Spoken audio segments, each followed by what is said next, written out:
podcast. I'm your not-so-humble host, Hooligan Broom. If you would like to follow me on Twitter, it's Hooligan Broom.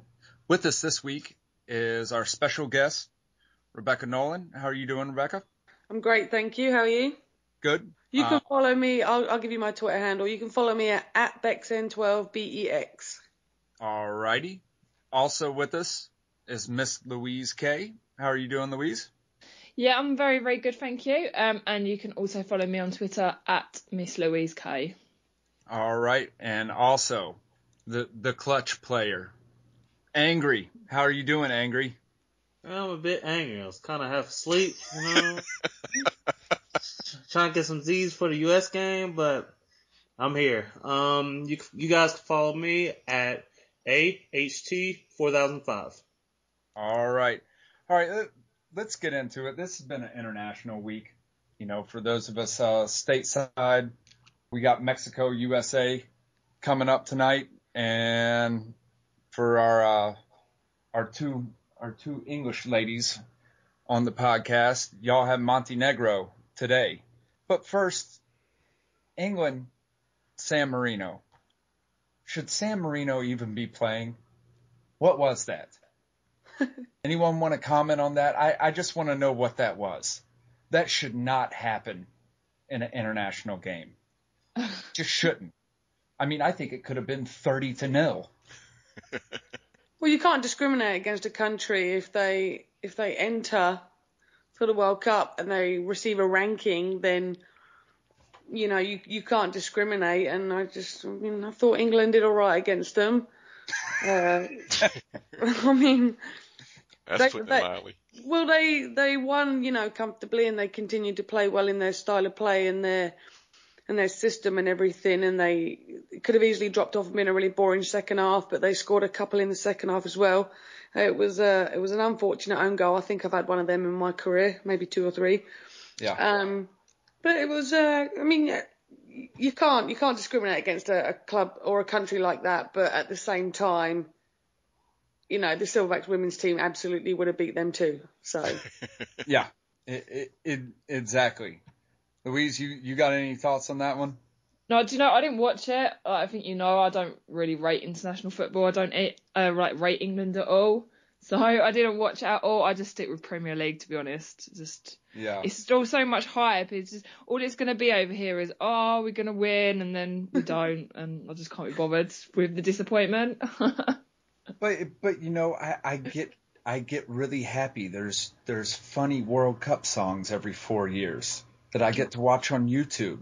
The World Cup rap from like the 2000, what was that? The 2010? I don't know which one it was. Or no. But it's funny. 2006 maybe World Cup. The England World Cup. It was funny. I get to watch all these songs. Because everyone gets happy for the three lines. I mean, hell, I got it tattooed on me. I get pretty happy for it. But, yeah, I know what you're saying. Oh, shut up. What do you think, Angry? Man, I could have sworn I knew one of those guys. They delivered my pizza the other day. But all seriousness, there's really nothing much I can say about it. England took care of the business, got the 3 points. Some players are able to pad their stats a little bit, and they went on from there. But, yeah, it's unfortunate, but, hey, they can say they played against England. How many of us can say that? Not very many, so okay. Good on them for at least showing up. Yeah, okay. I'll buy that. Since Hodgson's taken over the Three Lions, what does everyone think?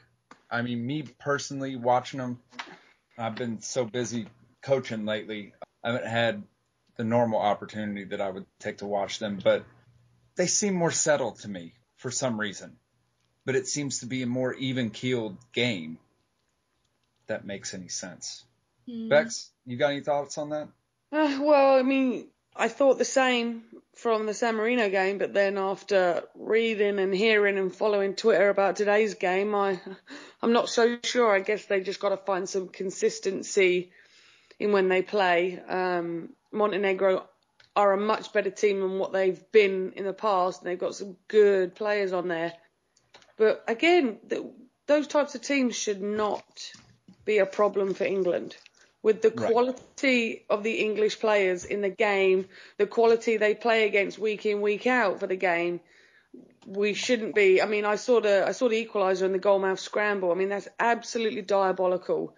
It should have been. I mean, Joe Hart shouldn't have parried it through the middle. It should have been dealt with from the start. We should have been able to have cleared it once he did do that. I mean, it's just, I don't know. I guess they just need to find some more consistency. He makes sense. He seems smart. He knows the game very well. And he does seem to have most of the players on board. But we'll see. Yeah. I'm going to dip over to our founder and faithful engineer, Dre Footy, here for a second just to get his thoughts. Yeah, I think that you can't take a game like San Marino too seriously. It is sort of just like Angry said, it's something for guys to pad their stats a bit. It's a run out. I don't fault San Marino for fielding a team or anything. I mean, they have a proud presence out there. They're playing England. They're living the day. But for England, it's almost a detriment because you're not going to be tested. And so after you're done with them, and then you go up against a halfway decent side like Montenegro, then you can see this kind of result. And so, but that's what the World Cup is all about. And I'm kind of like Louise. I don't really follow the international scene that much. I'm more into club ball. I did watch the games only because they were there and I didn't have any club games to follow. but I think that England are pretty much as expected. And I think that they're going to find it tough going forward, much the way that Brazil is in Argentina might find it a little tougher than usual. Teams are getting these results against these clubs or against these nations, and I just think that England just need to really concentrate, get the attitude right, and they'll qualify and everything, but it's not going to be a walkover. They can't play these teams every week. They got to get ready for the Italys of the world too. I agree with that. Moving right along real quick, I just got to throw this out there because I was kind of disgusted by it. U.S. and Costa Rica playing in 4 inches of snow. Little comical. That looked fun. I thought for both teams, on one part of me said to myself, well, it's not fair to Costa Rica, but football is football. Another part of me said, well, U.S. was going to beat Costa Rica and maybe they could have put 3 more goals in and pushed up their differential. I just all the way around, any way that I look at it, the ref should have called the game. That game should have been replayed to me.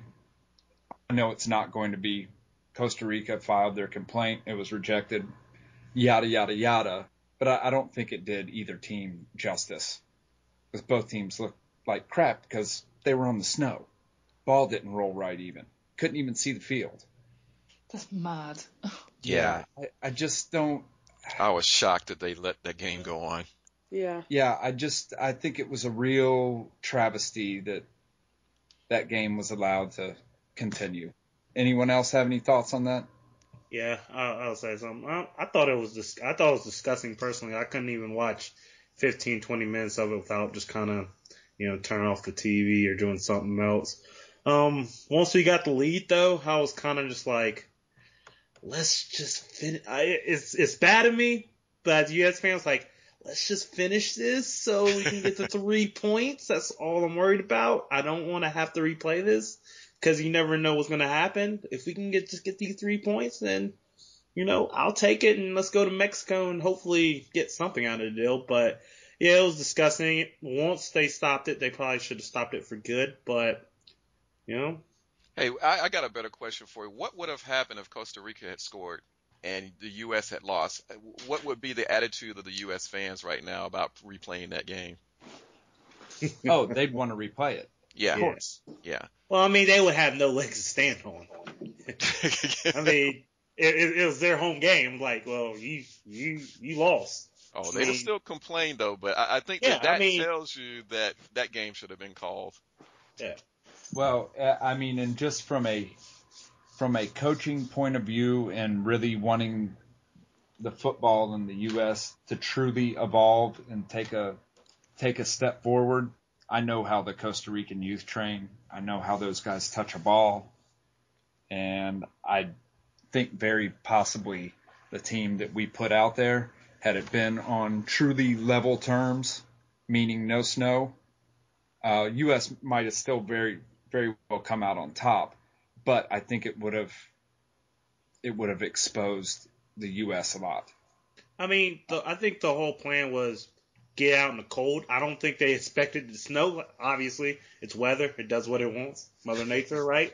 Right. But I think they were just expecting let's get out in altitude, let's get out in the cold, and let's make these guys uncomfortable. I mean, that's pretty much how the U.S. are doing things now. I mean, they're not going to have a game in Chicago, New York, Washington D.C., Atlanta, Miami, any of those places because they want some sort of advantage. But I understand. Right. Snow shouldn't have been there, but, yeah.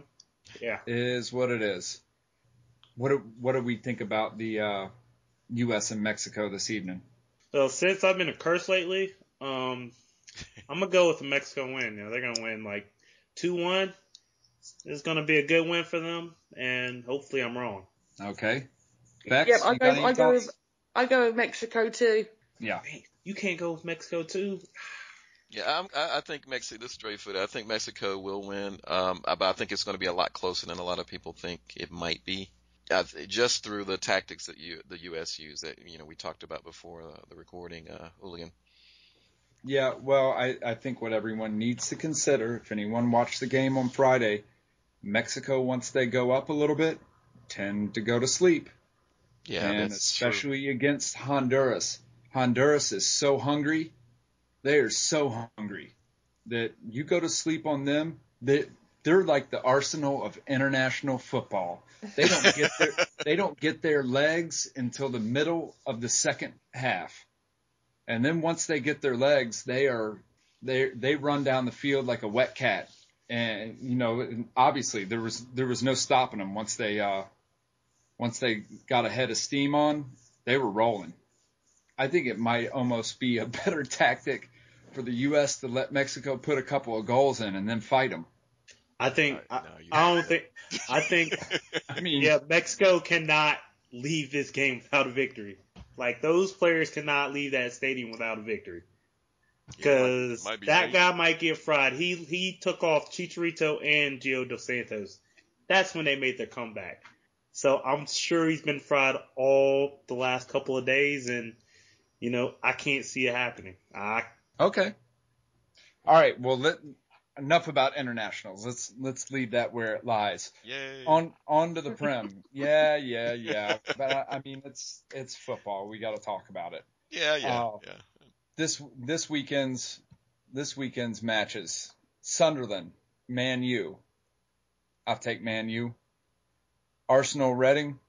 Arsenal, Man City, and the Scum. Scum. I want City to lose. Yeah, I was going to say I'll take the Scum.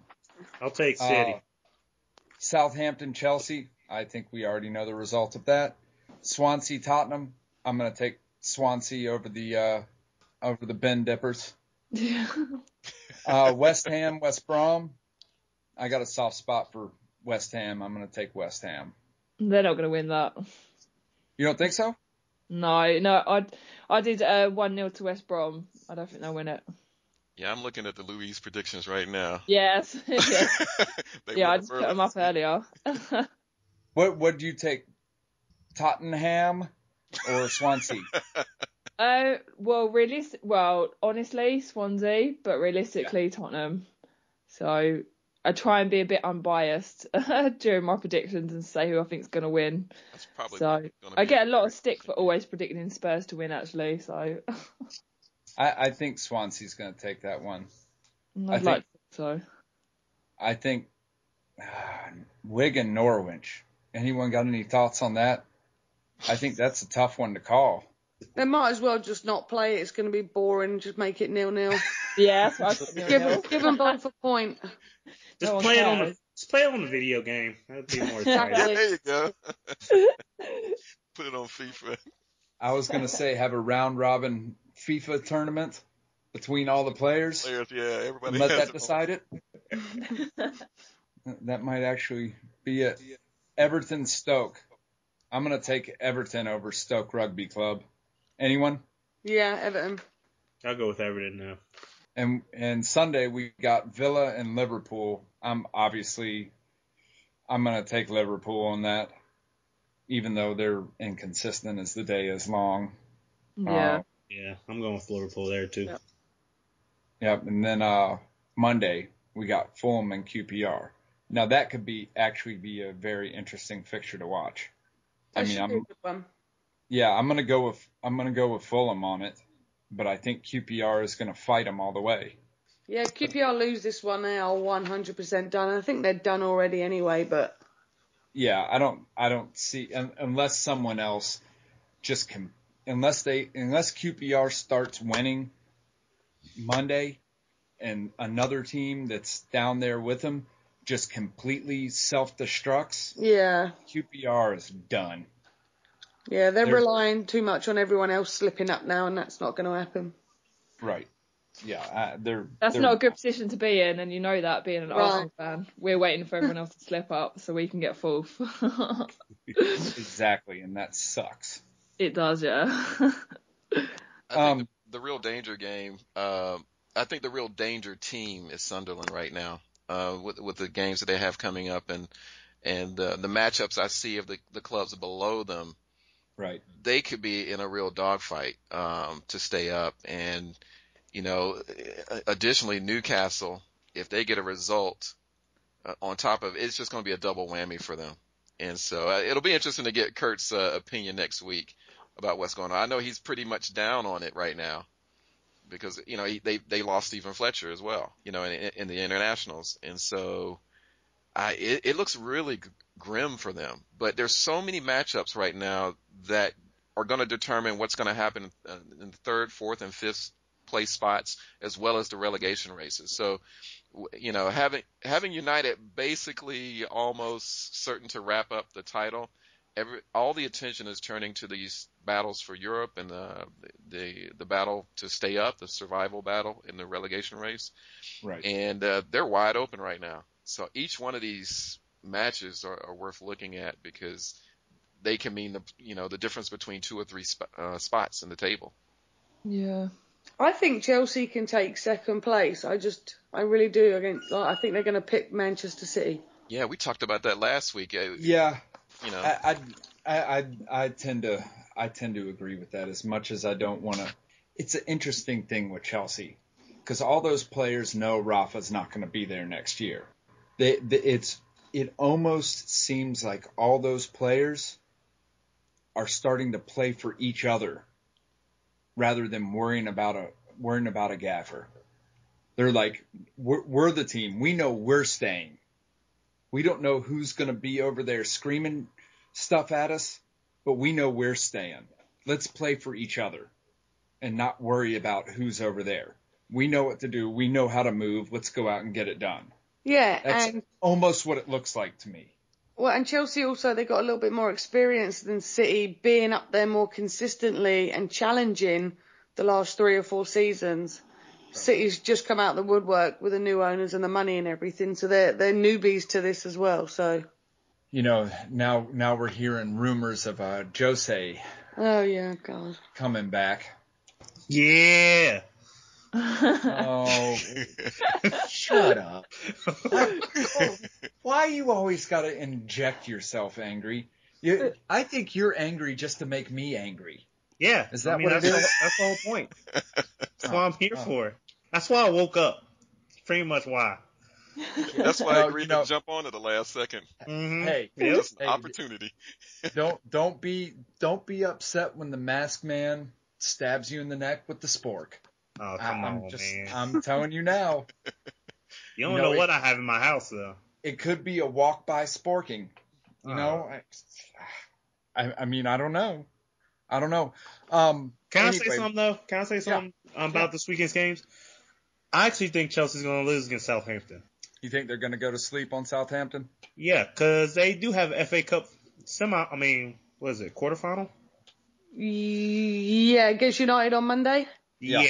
I think that, it's all the cups for them. I think Rafa's going to rest most of those players since most of them will be coming back from international duty also. So That's true. I think they'll get that rest. Southampton might pick them, but that will be my bold prediction. Yeah, that's a good point, though. I really didn't look that far into it. That's a very good point, though, because that Chelsea starting squad plays well together.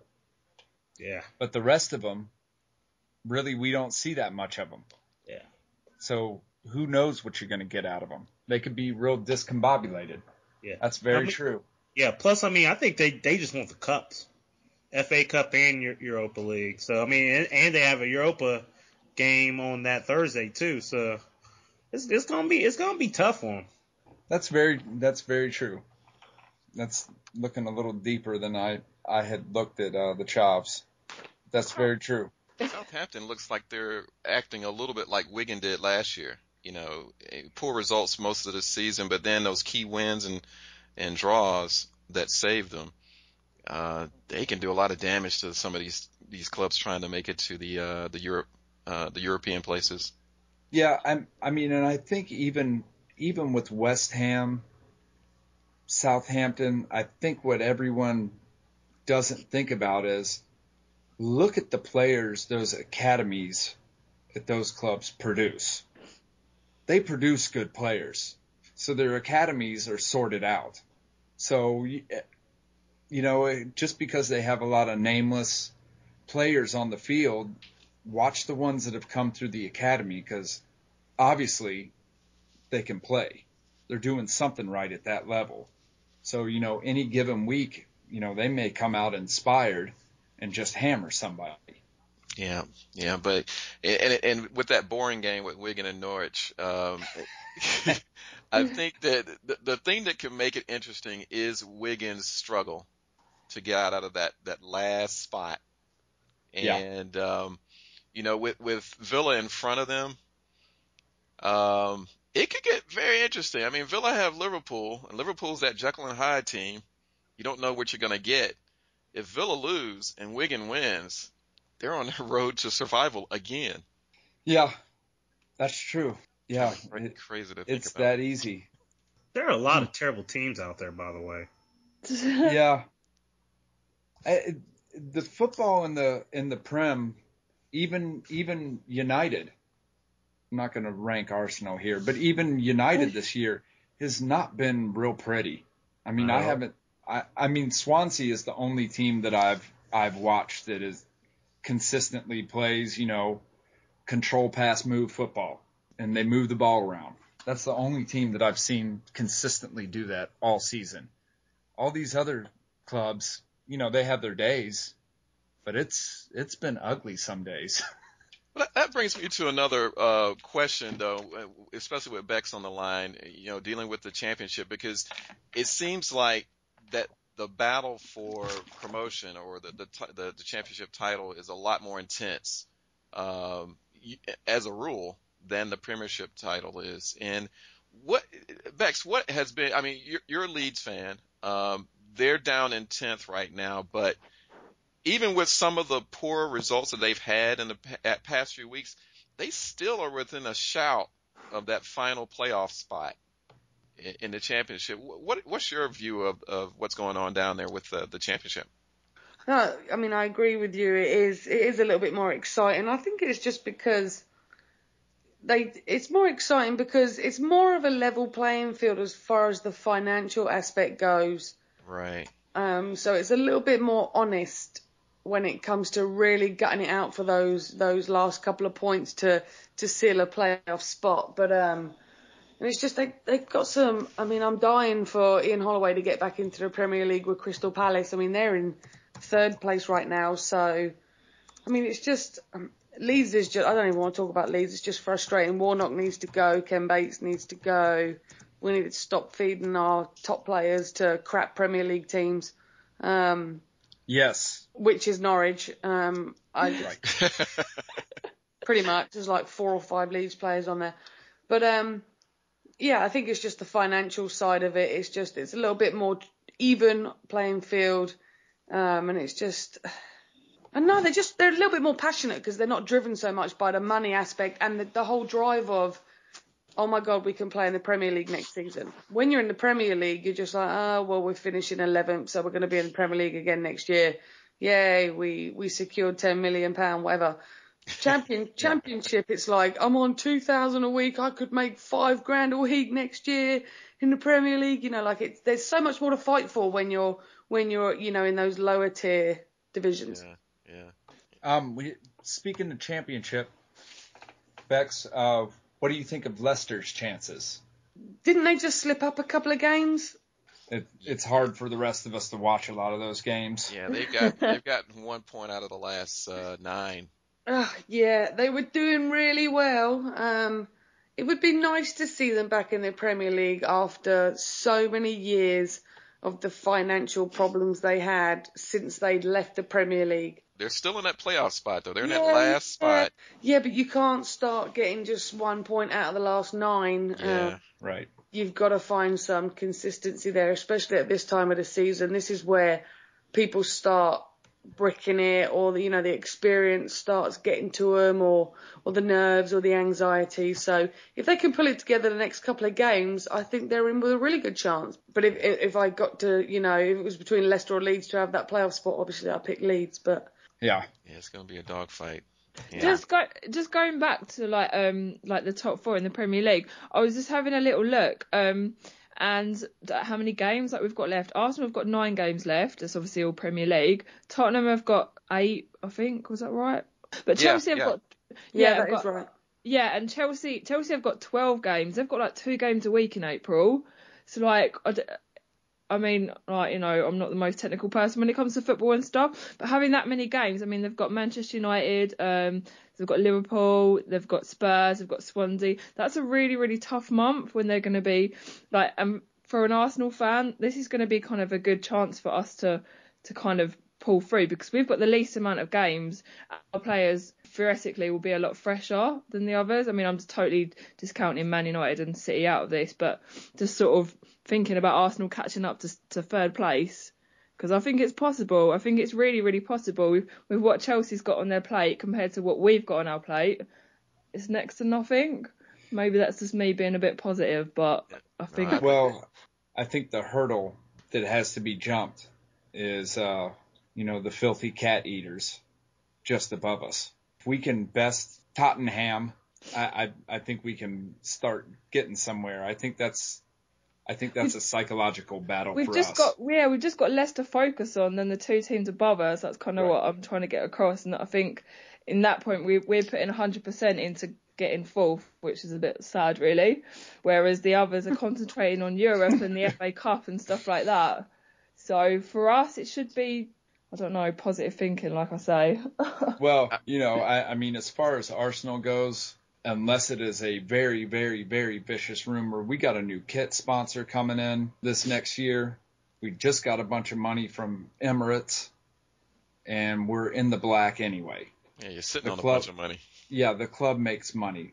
There's no reason that we cannot just unload a bunch of our dead wood and buy 4, 5, 6 good players. Yeah, that Robin Van Persie is a good... Oh, wait a minute.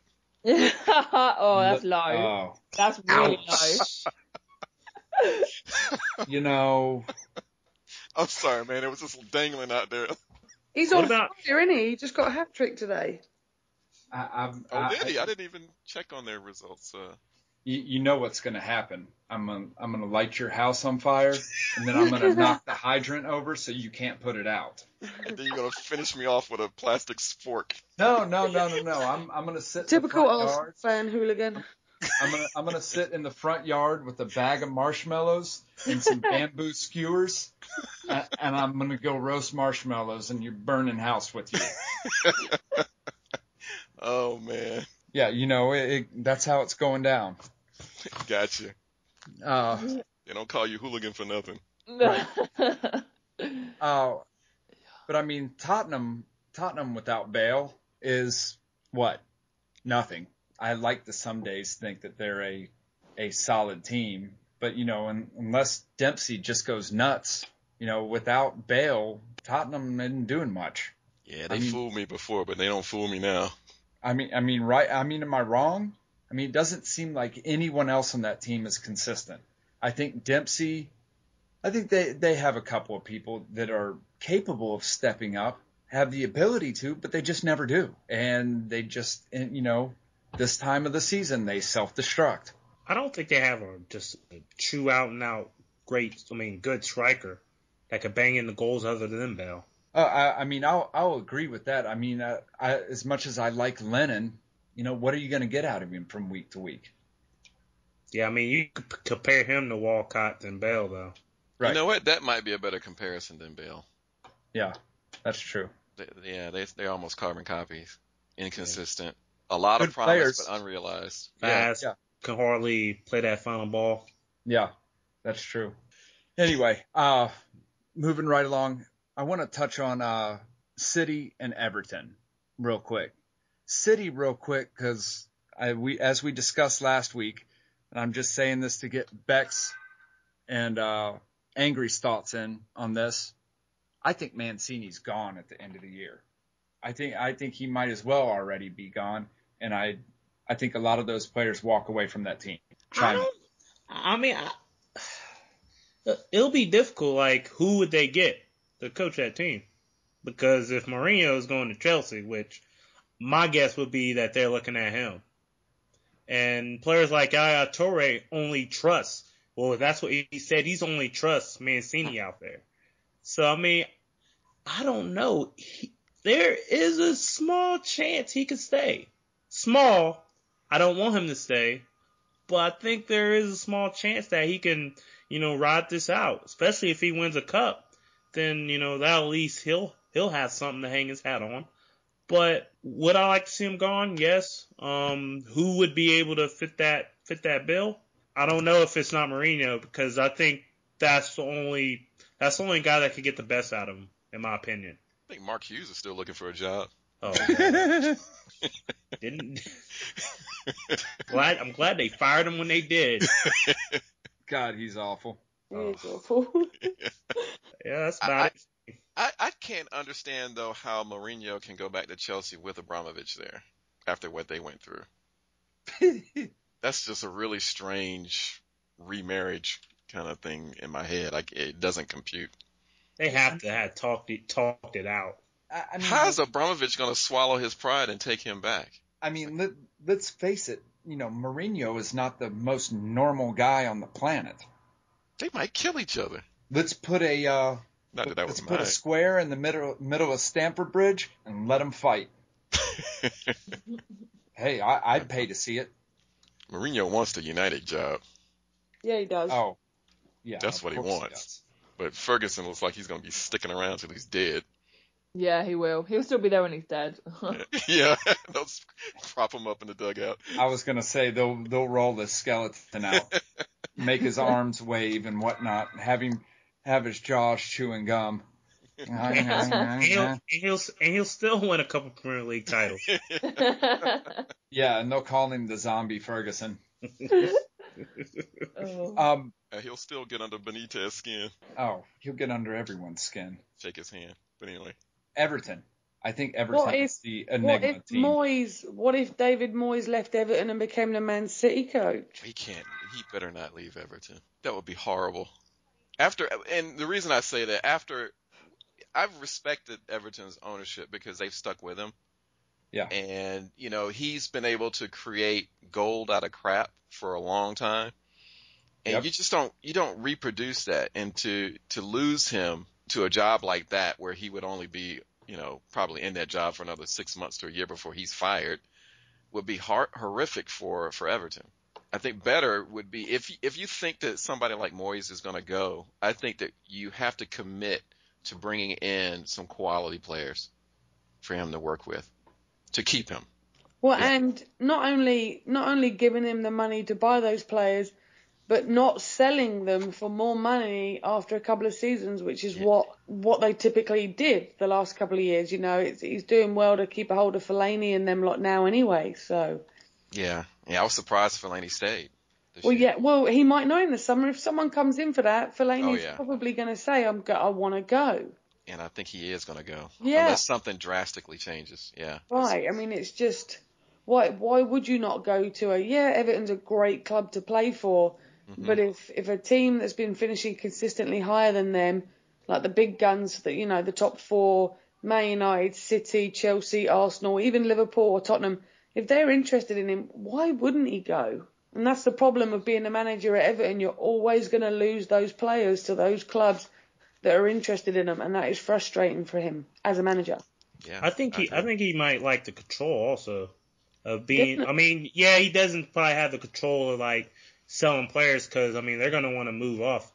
But who says he'll have control when he goes to one of those top four clubs, or if he goes to like a City and you'll have a technical director or some sort of director telling him who to sign and who not to sign, and we're going to give you this much money, and then we're not going to give you that much money. Yeah, I agree. So, I don't think he would stay very long at a club like Manchester City for those reasons. I mean, the job I think probably would fit the best for him probably would be United because they'll give him the stability. 100%.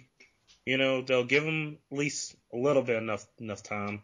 You know, who says that in the modern game anymore? But I think they'll give him enough time, and he can be able to do his magic there. Yeah, I mean, because Moyes is a good manager. I don't care what anyone says. Yeah, I agree. He's a good manager. He's very good. I think I agree with Sherrod. I think that out of all the possibilities to follow Ferguson, Moyes is probably the best option for them. But if I were the Everton ownership, I'd find a way to keep him. Yep, they'd be dumb to lose him. Change tradition or whatever, stop being a selling team and decide, hey, let's challenge for the title because you're close enough to do it. Yeah, let's top Liverpool on a regular basis. Right. Yay! Gotta get fast back on here. Yep. Well, guys, starting next week, our Macam Kurt is going to start sending out a question of the week. And when we do that, everyone is free to post on the WFN Twitter or Facebook page. Post your question, and we'll take the best one. Yep, and you can use if you're on Twitter, you can use the hashtag WFNQOTW for the WFN question of the week. Absolutely. My question is going to be, Kurt, have you been busy eating pies instead of being on the podcast? Anyway, thanks everyone for joining us. I really appreciate it. It's fun as usual, and we'll get to it again next week.